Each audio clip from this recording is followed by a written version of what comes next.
मुन्नी ने दिखाया ऋतिक पर अपना भरोसा, लगाया मिताली के गालों पर जोरदार तमाचा। फाइनली पता चली अब मुन्नी को सारी सच्चाई। जी हाँ दोस्तों, क्योंकि सास भी कभी बहू थी का आने वाला ट्रैक होगा बहुत ही ज़बरदस्त, जहाँ फाइनली अब मुन्नी जो है वो ये सच जानने वाली कि ऋतिक ने उस दिन ये बात क्यों बोली थी कि उसे उसकी बच्ची के लिए एक आया मिल गई है और मुन्नी एक कलेक्टर है, तो भाई इसमें सिर्फ और सिर्फ उसका फ़ायदा है, वो उससे प्यार व्यार नहीं करता है। दरअसल जिस तरीके से बात स्टार्ट हुई थी ना, तो वहाँ पर मिताली बहुत ज़्यादा कॉन्फिडेंट थी कि वो तो पूरी कस्टडी लेकर रहेगी टिम्सी की, और यहाँ पर वो आई मतलब ऋतिक की इंसल्ट कर रही थी और साथ ही साथ वो मुन्नी की भी इंसल्ट कर रही थी, और बहसबाजी में भाई कौन जीतता मिताली से, और फिर बात इतनी बढ़ जाती है और फिर टिम्सी जो है ऋतिक के हाथ से चली जाती है, उसकी बच्ची उससे दूर हो जाती है। इसीलिए यहाँ पर अब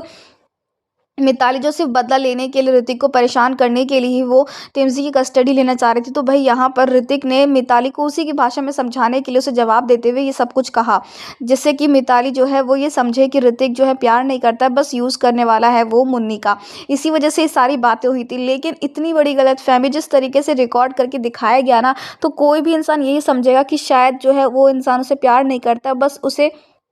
यूज़ करने के लिए, उसके फ़ायदे के लिए उससे शादी कर रहा है। जिसके बाद दोस्तों अब यहाँ पर मिताली का तो काम था यहाँ पर आग लगाने का, और वो आग लगाने में कामयाब भी हुई। लेकिन यहाँ पर मुन्नी ने ज़्यादा रिएक्ट तो नहीं किया, लेकिन हाँ, जिस तरीके से वो बिहेव कर रही है ना कि भाई वो ऋतिक से दूर दूर रह रही है, उससे बात नहीं कर रही है, और यहाँ तक कि दोनों के बीच में वो प्यार भी देखने को नहीं मिला शादी के बाद। और ये सारा का सारा खेल जिस तरीके से खेला गया है ना, वो यही बात साबित करता है कि भाई ऋतिक और मुन्नी का रिश्ता कमज़ोर पड़ चुका है पहले ही दिन। लेकिन फाइनली अब यहाँ पर मिताली जब इस तरीके से इंसल्ट करने की दोबारा कोशिश करेगी ना ऋतिक की, तो मुन्नी से बर्दाश्त नहीं होगा। जी हाँ, आने वाले ट्रैक में फाइनली अब यहाँ पर मुन्नी की गलतफहमी दूर होने वाली, क्योंकि ऋतिक यहाँ पर मुन्नी के सामने ही मिताली को बोलने वाला है बुरा भला, और कहने वाला है कि बस बहुत हो चुका है। उस दिन भी मैंने तुमसे ये सब पीछा छुड़ाने के लिए कहा था, लेकिन तुमने उस चीज़ को गलत इस्तेमाल करके मेरे और मुन्नी के बीच में गलतफहमी लाना चाहा और हमारे बीच में नफरत पैदा करनी चाहिए, लेकिन ये मुमकिन नहीं, क्योंकि मेरी मुन्नी मुझ पर पूरा भरोसा करती है। तो वहीं पर मुन्नी जो अब तक गलत समझ रही थी ना, वो